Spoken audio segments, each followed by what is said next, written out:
Hey guys, welcome back to the channel. So we're actually going to be checking out a video that was recommended from Jonathan, and he says, "Hello, I just saw your video reacting to the French military tribute. Much of the footage for that video came from France's ongoing counter-terrorism mission, Operation Sentinelle. Not far away in foreign lands, but on French soil." He left a link, and we're going to be checking out that video right now. So shout out to Jonathan for recommending that video. Much appreciated. I actually recently checked out a video of France, and you know, I think 2015, where there was like it was too much of a tough video. But that video, you guys can go check it out on the channel. It's literally about the mass shooting, if that's applicable for the situation to call it that, or terrorist attack, one of the two, that happened in 2015, if I'm not mistaken. Multiple people were killed. I think it was 109 folks who were killed, unfortunately. But yeah, it was very sad, man. I was really sad watching that video. But yeah, thank you for watching this video. Please do like and subscribe. If you have any recommendations, leave us in the comment section down below, or preferably put that link in the pinned comment section where you can recommend videos about France, and I'll check them out as soon as possible. Time now for Focus, and today we have a report on France's Operation Sentinelle, in which combat troops patrol streets and protect key sites. It started after the January 2015 terrorist attacks. Now there are about 10,000 troops across the country. Their mission is to protect, dissuade and reassure, but the Operation Sentinelle troops have also become a target. France 2's Dorothée Oliéric and France 24's François Vibaud report. These are the soldiers of Operation Sentinelle, here to protect against terrorism, but increasingly, they have become targets. I get the feeling that every day there's more and more danger. At any moment there can be a problem, an attack, terrorism, anything. On the 1st of October, at Marseille's main train station, a soldier shot down an assailant who had just killed 2 young women. In February, at the Louvre Museum in Paris, a serviceman was attacked with a machete. A month later, at Orly Airport, a man was killed by Sentinelle forces after he threatened them with a knife and tried to steal their weapons. And just last April, in a Paris suburb, a vehicle plowed into a Sentinelle patrol. A total of 8 attacks since the beginning of the year. What? Hold on. Wait, what? I had no idea this was going on with France. Dude, 8 attacks on military is insane, dude. Like, that's real. That's not a joke. That's real. Wow. Oh my goodness. Given the threat levels, patrols are planned like military operations. An intensive training program to prepare them for patrols of over 20 kilometers per day. The patrols go from morning to evening, the whole day. And yes, we're probably walking around 20 to 25 kilometers, depending on the areas we operate in. So who are the men behind Operation Sentinelle? Première classe d'Abarlatz, 20 ans. Caporal William, 25 ans. Première classe François, 21 ans. Première classe Kevin, 21 ans. These young Marine recruits are practicing hand-to-hand combat techniques. Coup d'arrêt. J'ai juste une rotation par-dessus sa tête. To neutralize new enemies. Un coup de pied dans la tête. C'est la manip. Ça permet à des gens. This allows people who have never done any combat sports to acquire efficient techniques which can be used to quickly neutralize someone. Neutraliser quelqu'un. Techniques they can now use while on patrol in the middle of Paris or anywhere else in the country. Lâche. Okay. Cette mission, on ne la fait pas. We don't carry out this mission far away. We carry it out right among French people. And so inevitably, because the French are under threat, well, so are we. We wear the French Army's uniform, so we're part of this mission that entails some risk. Are we a target, or rather more of a shield?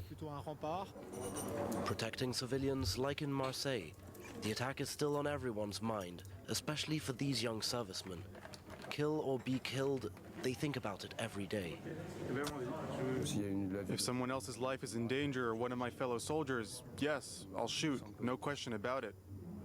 The questions will come after, I think. That's what one of the reservists did in Marseille? Yes, at Saint-Charles. He had the bravery to do it, and I congratulate him, because that took courage. He really showed that the army was there, that it was present. The fact that we're there, well, it's a real deterrent. As it's been said, we're trained for this. If anything happens, we'll know how to react accordingly.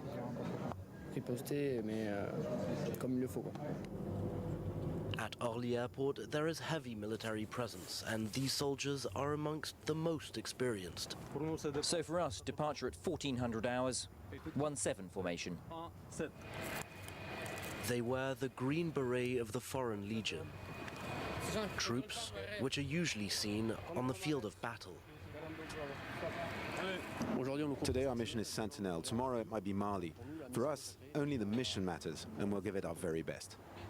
That's actually so sad. The fact that they got to be posted at the airport, bro. Like, come on, man.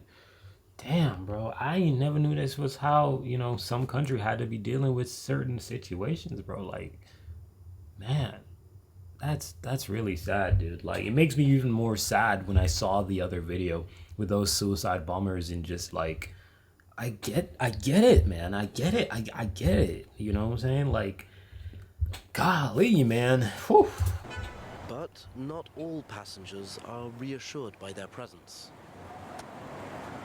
It's a little bit worrying, but at the same time, it gives us the feeling that we're protected. The psychological effect is undeniable, and scenes like these are now part of everyday life in France.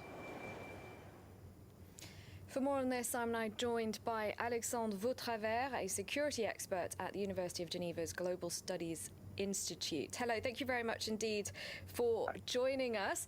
Now, is France's Operation Sentinelle working?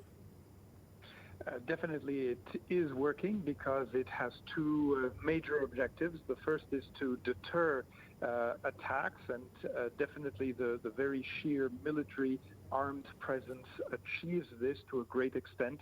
And number two, in the case of the event of an attack, you already have a lot of troops, whether Present, they are gendarmes right, or they are police or they are military. This is not really the issue, but you have people who are available at an arm's length from the situation and who can help the local population. Yeah, exactly. So you believe then, because critics say that it's not really an efficient use of a highly trained army, but you believe it is? Naturally, the question is that we would like to have specialized police perform these tasks, but the fact of the matter is this specialized police does not exist, and it is very difficult to recruit and to train the number of people required, and also the costs associated with hiring thousands of law enforcement agents or officers who are going to have to be trained for 1, 2, or 3 years before they can actually practice their activity. This is not in the books, it doesn't work, and therefore the army is being used as a strategic reserve by the French government. Exactly. How has the operation changed? I think this is so much better, you know. Like, what else do you need? Like they are capable. Like, what else would you want? Would you want to live in a house that is capable of surviving earthquakes, hurricanes, tsunami?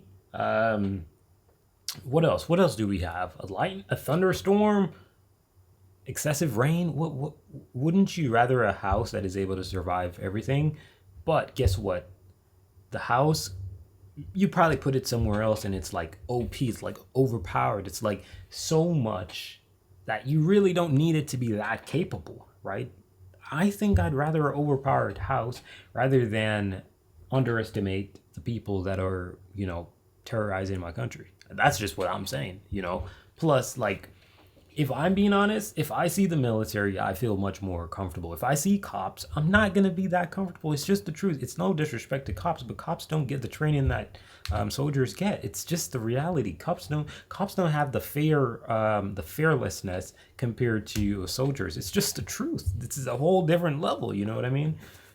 Terrorism is a war, and if you don't have the people already trained, you just have to use the best guys for that situation.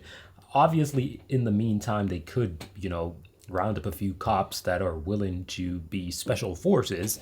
But for now, you just gotta work with what you got. You know what I mean? Changed over the years. There has been a lot of adaptation, and definitely the initial engagements of the troops of Vigipirate were quite static. The idea was to protect certain infrastructures, certain buildings, certain religious monuments. And since the last 2 years, a lot has been gained, a lot has been acquired in terms of best practices. And as your documentary shows very well, most of the patrols today are mobile, they are agile, they are on foot and not in vehicles. All reasons that make it more efficient, if you will, and that make the military, the soldiers, less of a target. You mentioned the cost before. Do you know if there's much money invested in giving these soldiers psychological help if they need it? Because, of course, this isn't just a tough job physically. It's hard on their morale. It seems some of the soldiers we saw in that report, obviously it really gets to them, especially when they can be a target themselves. Mm-hmm. There's definitely a lot of fatigue that is associated with this. I'll give you an example that comes from Switzerland. For over 15 years now, the military has been patrolling and guarding a number of international organizations in Geneva, in Zurich, and in Bern, our capital city. So there is definitely a lot of fatigue associated with this, and there is a limit as to how long the military can perform this task, perform this mission, while at the same time, and this is perhaps even more important, while at the same time being engaged in all sorts of other military operations overseas. Now, what about the French people? And you mentioned their similar operations in Switzerland. Generally, do operations like this, putting soldiers out onto the streets, as intimidating as it might be, have a lot of support from the general population?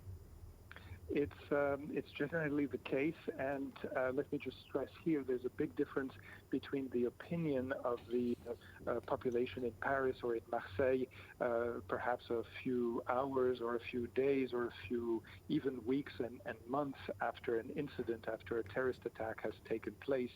Then you have very clearly a demand from the population, from the shop owners, from the town mayors, from the local authorities. You have a lot of demand to have physical presence of uniformed troops.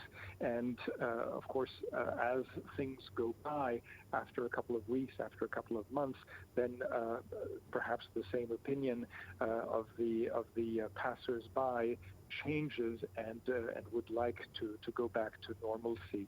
But I think that Vigipirate and Sentinelle have acknowledged this and have allowed for this flexible response and for this adaptation of the military presence.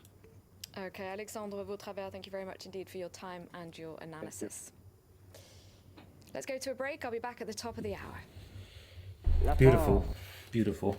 Listen, I'm just going to be real with you. Like, they're doing their job and, they're soldiers, and that's just the unfortunate situation. Being a soldier, you actually have to, stand up for your country. A lot of people claim to be patriotic. They'd never suit up and fight for their country. They'd go in a bunker and go cry. Right. But at the end of the day, these men are actually risking their lives just to protect the French citizens. And I actually respect it 1,000%. To be patriotic is not a bad thing. It becomes a bad thing when you're invasive. So your patriotism is, spread into another location. You're forcing your beliefs onto someone else. That's when that becomes a problem. But if you just want to keep your country nice and tucked and tight and clean and prevent any type of terror attack, what the hell's wrong with that? That's a good thing to do. Protect your folks, right? But at the end of the day, it's really sad that France has to be doing this, you know, because like you shouldn't have to be doing that. And like me just watching that video just reminded me of the previous video. That it was very traumatizing, you know.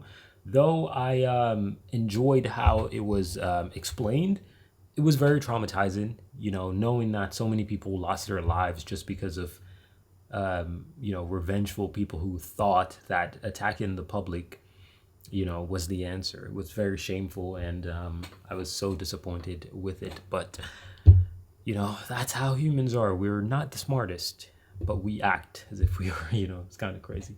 But yeah, thank you guys for watching this video. I hope you guys enjoyed.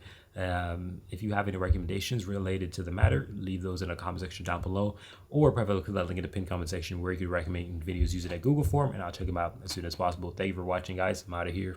Peace.